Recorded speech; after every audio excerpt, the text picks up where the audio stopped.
Of, for, and by the people. Welcome. The podcast for you, for me, for everyone. Here we are, moving along. New, but we're moving. Episode number 2. Let's get this. This sucks. No, don't go.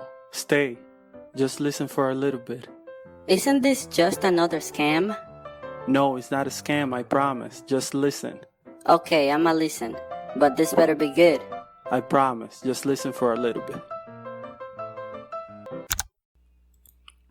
Bringing value to the people. We want to bring you value. We want to bring you something that can make you grow, can make you better, can make you do well in real life. So, we have a few things for today. Stay, don't go. Where are you going? I mean, it's quarantine time. You have nothing to do anyways. Just playing. But let's get this knowledge going and wisdom. Let's get it going. So yeah, episode 2. The topic we have is our attention span and how the internet is changing it or affecting it. But before that, of, for, and by the people, we want to be informed. We want to know what's going on. So I said, you know what? Let us read a little bit of the news, top liners, because we want to learn, right? We want to know or be ahead of the masses. That's our purpose. Like, if you're listening to this, we want you to know more than the average, to understand more than the average, or try to get you ahead of the masses. All of us together. That's why it's called Of, For, and by the people. So the purpose is basically to have you give us value to everyone who listens to this. So because of the internet, obviously, we can share the value with every single person who sees or listens to this, and then they benefit as much as we do because they're giving us and we're giving them. So let us read some news, some headlines to get those neurons working, processing information, because that's what we want, for people to think and become better thinkers, better at reasoning, smarter, more intelligent, and some people call this woke, being woke. On our path towards enlightenment. Let's see. First headline, Al Sharpton announces new march on Washington led by families of black people killed by police. So, obviously, if you live in the United States or pretty much anywhere in the world, you know, and are very familiar with the situation that we are having, in which minorities, especially the black race, has after many years of abuse and racism, which is ingrained in the system and has been for many years, they have risen up, and they are letting the world hear their voice, and we obviously sympathize with that voice, because of, for, and by the people, although new is obviously for the people, for everyone, because we are, at the end of the day, one race, and that one race is who this is made for. It doesn't matter how you look, where you come from, what you are like. So yeah, racism is just from the past. It's just an outdated way of thinking. It's, in a sense, type of, if our brains was a computer, I would say, then racism would be having a Windows 95 or Windows 89 or whatever, the oldest Windows you could have, because obviously racism is judging a person because of how their skin looks. So it's very rational. Anybody who is a rational thinker, a deep thinker, would know that this idea of being racist is super far away from reality, from truth, and from rationality. It would be almost like me telling you, for example, oh, look at this book, or 3 books. Let's say there's 3 books. one red cover, one green cover, one yellow cover. And me asking you which one you think is the best one of them. And if you say the one with the blue cover has to be the best one, I say why? You might say, well, it has a blue cover, so it has to be better than the one with the red cover. And I say that's so irrational. And I'm pretty sure you would agree. Think about that. If you're a rational thinker, you would 100% agree how irrational it would be to say that a book with a blue cover would be a better book than a book with a yellow cover. Same thing with racism. You cannot judge. You cannot have any conception, any idea, any thought of how a person is because of how their skin looks. You can never in your mind create a judgment, or at least an accurate one, when you see a person and you see the color of their skin and you don't know anything about that person. It would be an irrational, shallow, and superficial judgment, which is what a rational mind would never do. So let's see what we got here. So here we got the article from CNN Politics by Devin Cole, June 4th, 2020. That's today. If you see this in the future, June 4th, 2020 was the day in which this was made, and this article came out.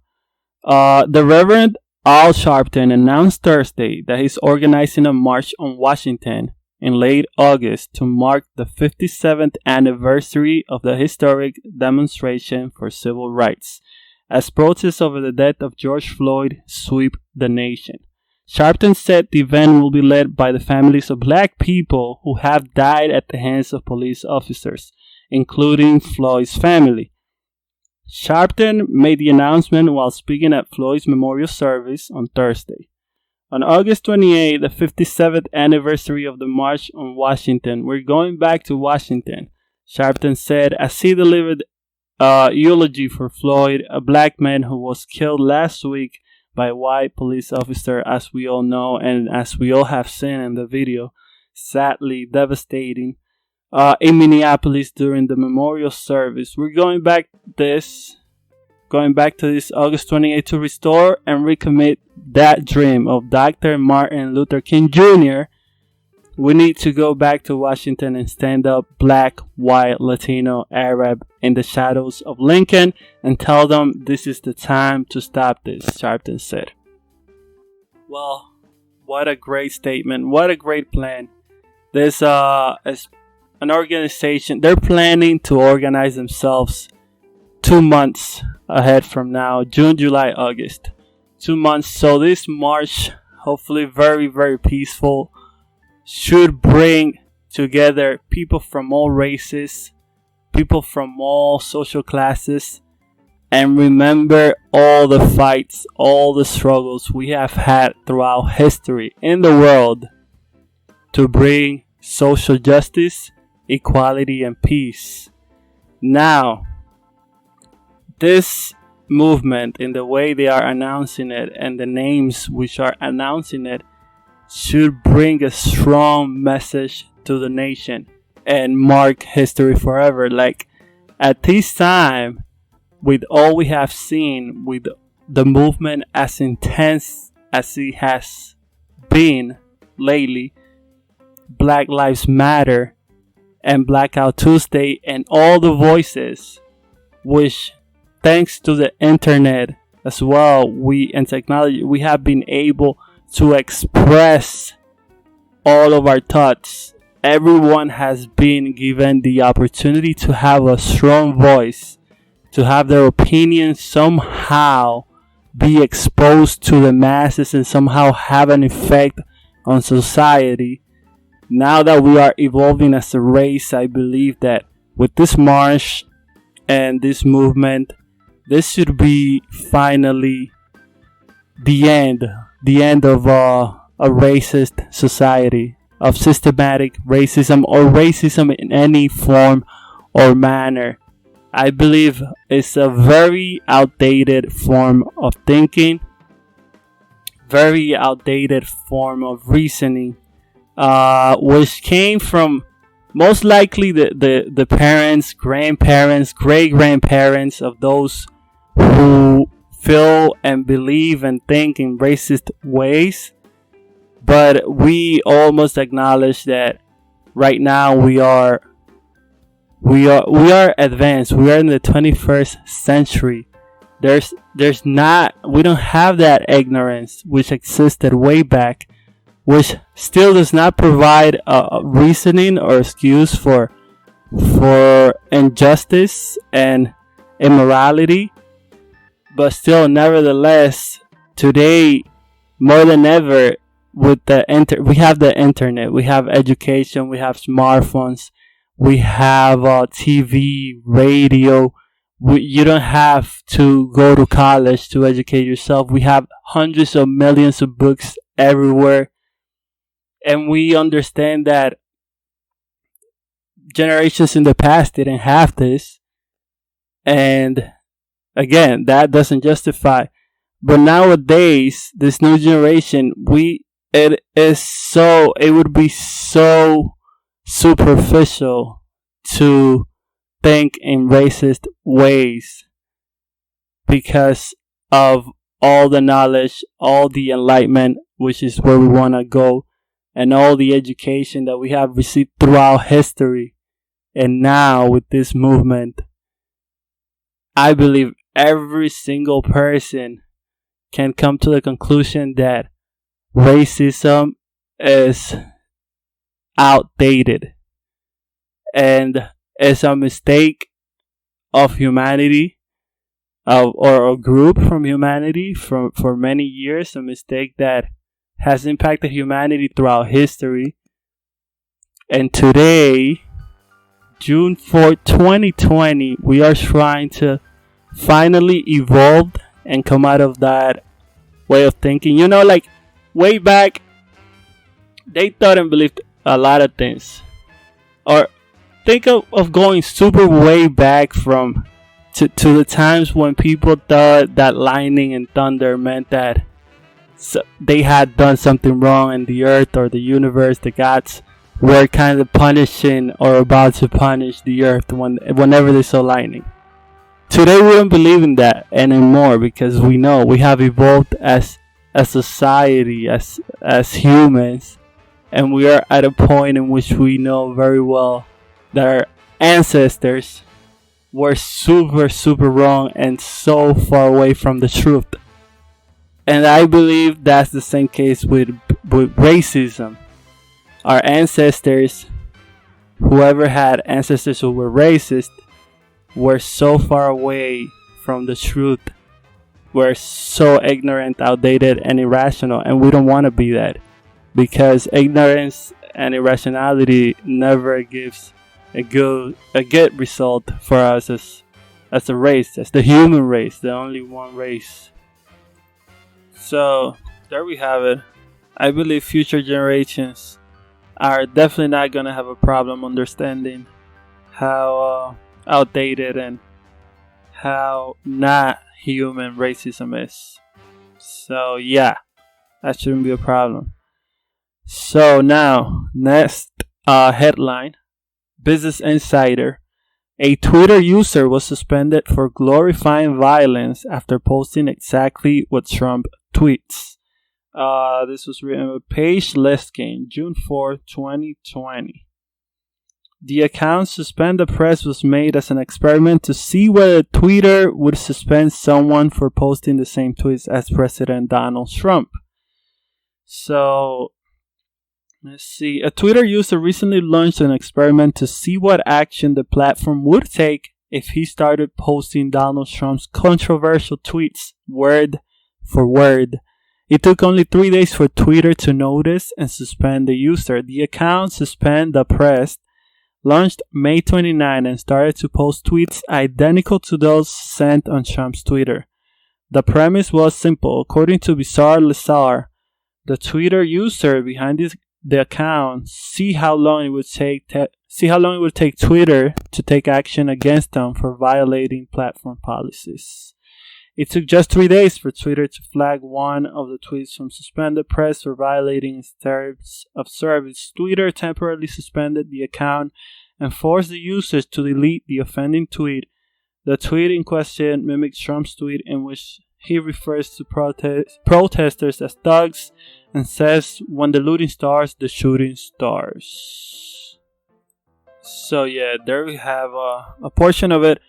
We can see what he was trying to do. This guy was trying to see whether he would get suspended or treated the same way as Trump was treated from his tweets. Logically, you would expect that from Twitter, the company, right? If you are posting exactly the same as somebody who you have fact-checked or suspended or censored in any way, form, or manner, you would hope that anyone else who has a post exactly with the same content, exactly the same, a photocopy of it, would suffer the same consequences as they do.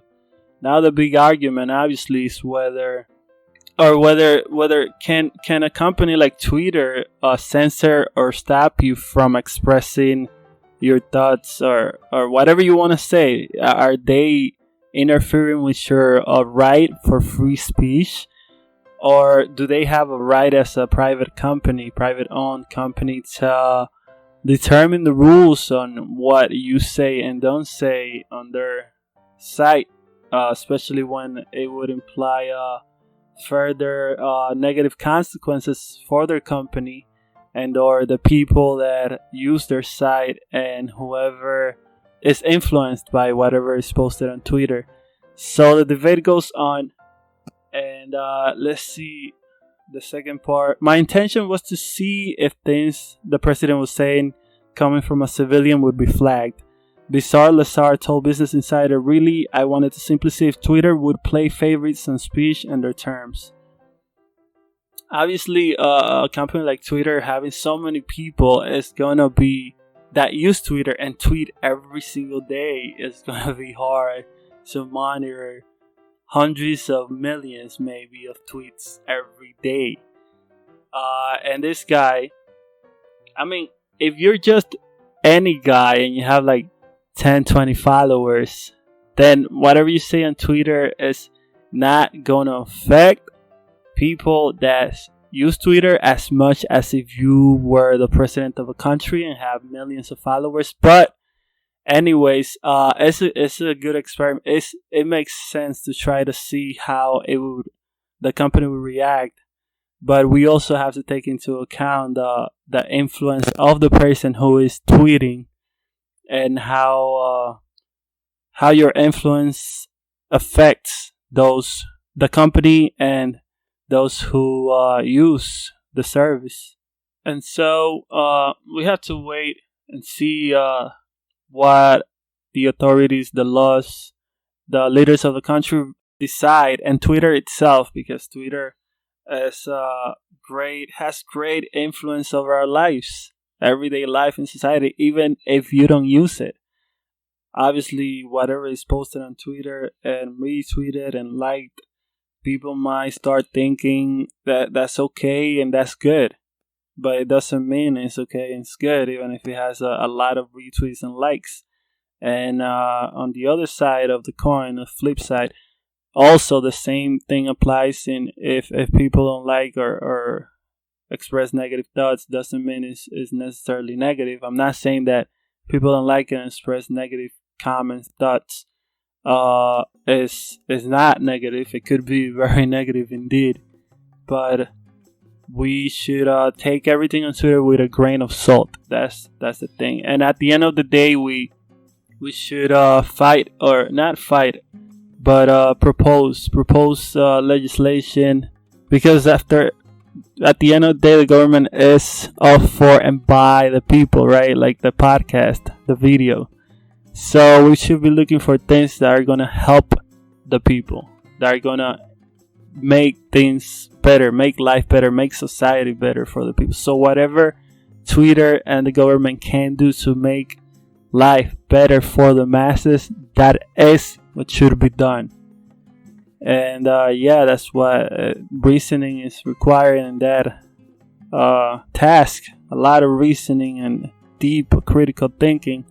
But if we made it to the moon, I think we could solve this problem and bring happiness and peace to all human beings. Let's see the next headline. Okay, so Google sued for at least $5 billion with a B billion over claimed incognito mode grab of potentially embarrassing browsing data. A trio of Google users has filed a lawsuit seeking billions of dollars in damages for millions of people allegedly tricked into giving up their web use data by promises of private browsing and incognito mode. This is the Denver Post, written by Ethan Barron today, June 14, 2020. Through its pervasive data tracking business, Google knows who your friends are, what your hobbies are, what you like to eat, what movies you watch, where and when you like to shop, what your favorite vacation destinations are, what your favorite color is, and even the most intimate and potentially embarrassing things you browse on the internet. Regardless of whether you follow Google's advice to keep your activities private, said the suit filed in the U.S. District Court in San Jose, Google has made itself an unaccountable trove of information so detailed and expansive that George Orwell could never have dreamed it. So Google knows everything you do, and I do. You have a Gmail, I have a Gmail. You use YouTube, I use YouTube. That's Google owns it. You probably have an Android, Google owns it. You are gonna go to a site, sign up with Gmail, with Google. You are gonna do this, you need a Google account. You want the voice system, what's the name? It's Alexa, I don't remember, but whatever the voice system is for Google, Alexa is Alexa for Google? Let's look that up. Wait. Well, no. Alexa is for Amazon. Alexa belongs to Amazon, guys. So yeah, it's probably just Google Voice. If you know the answer, tweet us the answer. Our Twitter account, now that you want to tweet the answer, if you want to tweet the answer, is of, for, and by the P. So it would be of, for, and by the P in Twitter, and then you can tweet us. And if you tweet under our latest tweets, we can look up your tweet and feature you in the podcast and our video. Soon we should be having video streaming, hopefully live through Twitch or whichever way, very soon. We are getting things together. For now, we are moving on with the podcast audio. So you should be seeing it as either video. If you see it on video on YouTube, then you can also comment. Is it Alexa or is it Google Voice or whatever? And let us know. Also, let us know, how much do you think Google knows of you? Do you think that Google listens to your devices while you're not even paying attention? Because it's funny sometimes. Like you say something, like, I don't know if this ever happens to you, but you mention a brand or an item that you like, right? And somehow, like 2-3 hours afterwards, you see an ad for that on your YouTube or on your any website that you go to, because ads is dominated by Google. Google is so powerful nowadays. They have so much power over what you see, and the ads, they're so refined. Anything that you look up on Google, tell me you not see like 20,000 ads after you look up any type of item that you want to purchase for that item everywhere you go. So that's one of the few ways that Google has.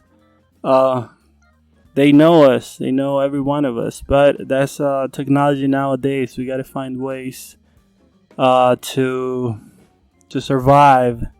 I mean, they do provide a great service, which is the search and the YouTube, which has given a way for many creators to to create and make a living out of creating their art and whatever they can do very well. So that's a big plus. Although a lot of people complain that they're not paying enough to creators, they're taking too big of a cut, but that's capitalism. They're the only ones that can create a platform of such magnitude, and so they just say whatever they want. We want 45%, I think it is, or something like that, of whatever you make. And so some creators are sad, mad, and depressed about it, but life goes on and we try to survive, try to outsmart. Let's try to outsmart. That's what we're trying to give people here, the ability, capacity to outsmart the system and be ahead. The suit centers on language that Mountain View digital advertising giant uses to explain incognito mode, with the plaintiffs highlighting a statement that the mode allows users to browse the web privately. Supposedly, when you go incognito, nobody sees your browser history or whatever. Users to browse the web privately, and Google pointing to advisories to users that explain private browsing doesn't mean data isn't collected. Now Google is saying private browsing doesn't mean we're not collecting your data even as you go private. Google said it strongly disputes the claims in the lawsuit and would defend itself vigorously. Incognito mode in Chrome gives you the choice to browse the internet without your activity being saved to your browser or device. That's good to know. The company said in an email statement Wednesday, as we clearly state, each time you open a new incognito tab, websites might be able to collect information about your browsing activity during your session. So the history and the browsing activity is not saved on your browser or your computer, but websites still collect data. And as you may know, some of them sell your data. Data is gold nowadays. The plaintiffs in the suit, Chasen Brown and Maria Guillen of Los Angeles and William Bayet of Florida, are seeking class action status and damages of at least $5,000 each for millions of people affected by the alleged data grab since June 2016. Those demands, if granted by the court, would force Google to pay at least $5 billion in damages. Hopefully we get some money from that. If you went on the incognito mode before and Google took your data and the court finds them to be guilty, hopefully we get a few $100s. We need it. Google doesn't. I mean, a company has to make money, but they have plenty of money. I'm pretty sure $5 billion for Google is like $5 for us, maybe. But thank you, Google. To be honest, we gotta be, in a sense, thankful for the services they provide. But you also, Google cannot abuse us as the people, because the people have power. To prevent information from being shared with Google, Google recommends that its consumers need only launch a browser such as Google Chrome, Safari, Microsoft Edge, or Firefox in private browsing mode. Who knew about private browsing mode? The suit filed Tuesday claimed. However, regardless of whether a user selected private browsing, Google continues to track, collect, and identify browsing data in real time in contravention of federal state laws. So yeah, that's a good article which gives us light on the nature of our browsing and how Google is using it. Let us share that on our Twitter. We're going to put this on our Twitter if you want to see it live. You go to our Twitter. Of, for, and by the P. Also on our YouTube, if you want to see the video, we are as Of, For, and by the People. That's our channel, Of, For, and by the People, because this is for you, the people, and the people unite to grow. On Spotify and every other major type of anchor podcast, you can find us as Philosophy of, For, and by the People. Everywhere you can find us as either Philosophy of, For, and by the People, And if you don't find us as that, then it should be only of, for, and by the people, without the word philosophy. So you can put it up there, and we can, probably next episode, or whenever we have enough people commenting, we're going to put it on Twitter, and then you can comment, what do you think of this? What is your opinion? Do you think Google has too much information from you? Do you think are they giving us their service? Is it worth us giving all the data that we gave them? How can we solve the problem? Is there a problem? So yeah, you're gonna have that. We're gonna post a link on our Twitter, and you can answer. Even give, like we said, this is for the people. Give a little advertisement, and we're gonna give you some clout, as they say. We're gonna advertise you and read it. And soon, when we have it in video, then you're gonna see us going through it, and the computer and video, and you're gonna listen to it in the podcast. People gonna see it on Twitter. So we're trying to just expand and grow as much as possible and reach as many people as possible to make this up for and by the people. Also, we're gonna create a poll on YouTube for people to vote. So when you vote, we see what people say. We see what the masses think. Yeah, Google is taking over, man. It's taking over. We're gonna have it in our YouTube as a poll, in Twitter as a post for you to answer. And anywhere, any social media you have, we're so new. If you have anything of value to give us, to give the people, of, for, and by the people, you can put a post and put the hashtag of, for, and by the people. And then we're going to look it up and feature it in the podcast live. So people are going to listen to your opinion on every podcast. They're going to see the video. Soon we're going to have video, like right now it's just a picture with the sound itself, but soon we should be having the video itself with the actions on my face. Then you're going to see my face and all the actions that we take, and all the news we see, the exploration that we do over the web. And yeah, that should be soon enough. Okay, so now to end the section for the news, let's do a little bit of entertainment. So we are up to date with the world of entertainment, and to relax the neurons a little bit. Remember, this is the light work. The heavy work should be thinking deep and profound. But let's see. Kylie Jenner tops Forbes magazine's highest paid celebrities list amid billionaire title drama. Despite Kylie Jenner's recent feud with Forbes over her billionaire title, the magazine did give her the number one spot on its 2020 Celeb 100 list, which ranks the world's highest paid celebrities in terms of annual pay. The annual list was released on Thursday. According to Forbes, 22-year-old Jenner earned $590 million. She's 22 and she made $590 million over the past year.